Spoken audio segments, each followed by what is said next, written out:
family namin, 3 kaming magkakapatid. Ako po yung pinakabunso.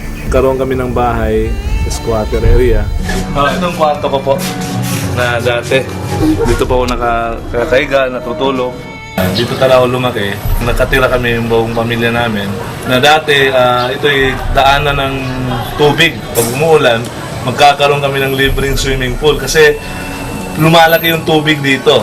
At ngayon ay siyempre natambakan na ng mga lupa at nagbago na, pero memorable masyado to kasi dito ako panganak at dito rin ako lumaki.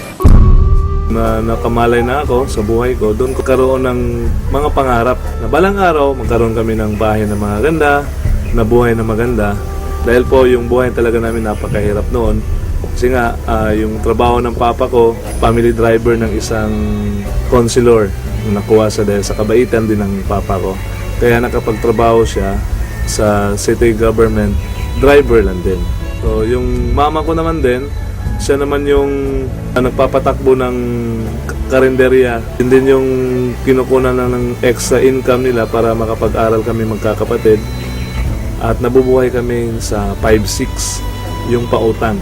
Hindi ako nakapagtapos kasi nga nabaon kami sa utang. Tinakripisyo ko yung pag-aaral ko dahil para sa kapatid ko. Kaya naghanap ako ng paraan na para makatulong sa parents ko. Dahil sa hirap na naranasan ko po. Yun yung naging lakas ko na para magbuo ng pangarap na balang araw malalampasan ko lahat ng problema namin. Malalampasan ko yung kahirapan namin. Naghanap ako ng mga oportunidad para mahihaon sa kahirapan yung family namin. Nung natapos na ng pag-aaral ng high school, way back 1999, parang naging tambay ako kasi 1 year din ako hindi nakapag-aral agad. Kaya yung ginagawa ko doon, talagang nagtatrabaho. Kaya lahat ng trabaho sa terminal, Ecoland Terminal o Terminal ng bus ay naranasan ko po yan. Paglilinis ng sapatos, yung pagbibenta-benta ng mga durian candy, at saka yung pagkakarga ng mga bagahe ng mga pasahero. Yun, naranasan ko po yun para makatulong ako sa mama at papa ko. Humingi ako ng pagkakataon ng Panginoon na kung bibigyan niya ako ng chance ay hindi ko talaga pakakawalan. Yung unang pag-iempleyado ko po, award craft po yun, yung paggawaan ng mga plaque, ng mga trophy.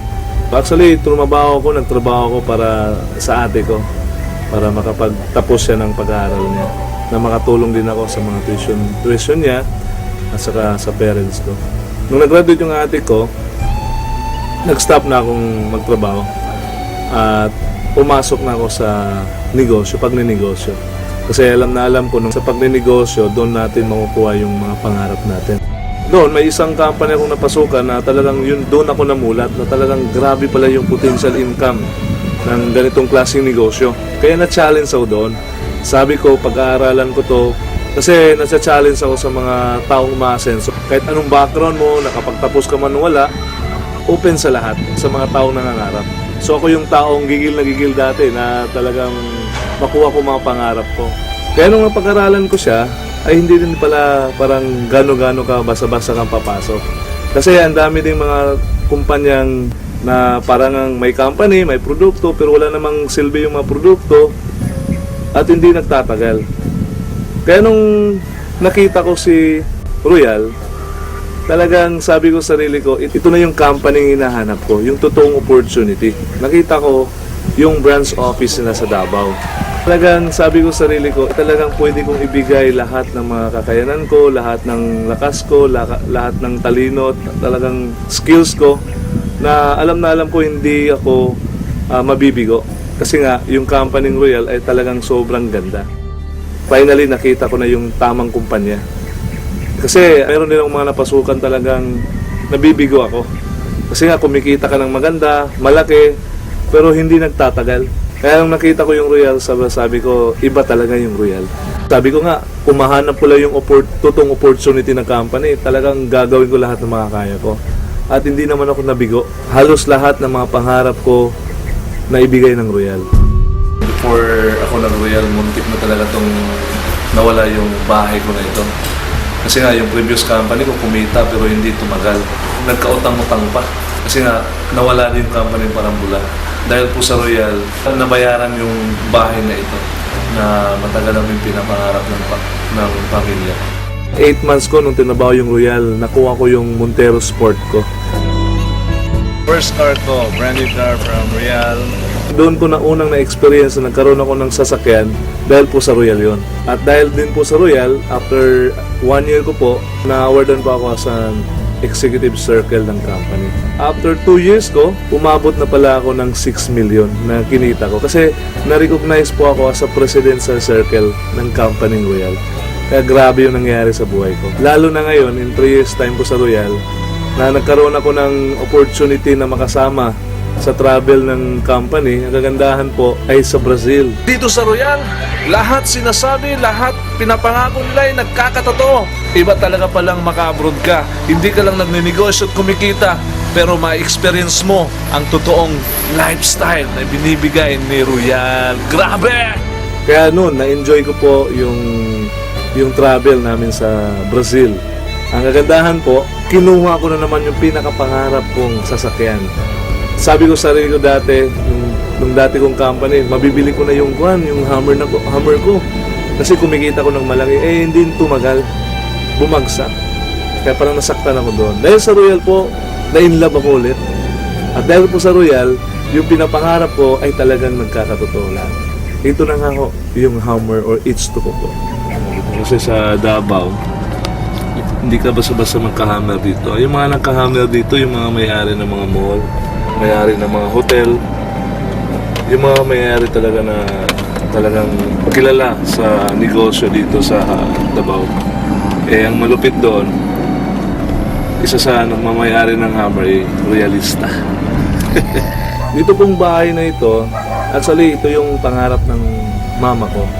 Dahil single pa naman po ako, wala akong ibang pinapangarap kundi pasayahin at paligayahin yung mga magulang ko.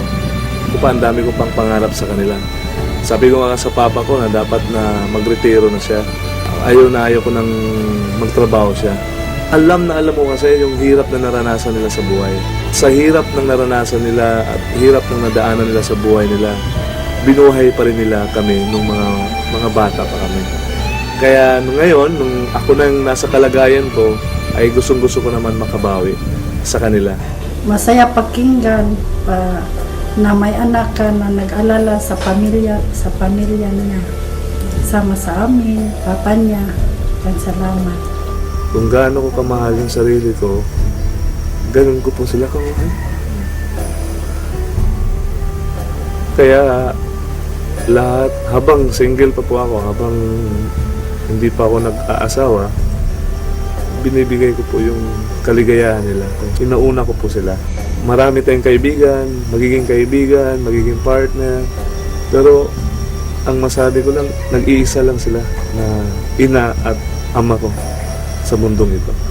Kaya kahit anong mga hirap na naranasan ko sa pagninegosyo, makita ko lang sila, parang namomotivate na ako, parang nabibigyan ako ng lakas na ipagpatuloy yung naumpisan kong pagtatrabaho na maayos at yung tama. Sila din yung dahilan na umabot ako sa naabot ko ngayon. Kasi kung hindi dahil sa kanila, siguro matagal na ako ring nag-give up. Kaya kahit anong gawin ko, lahat ng ginagawa ko, sa ngayon po para sa kanila po.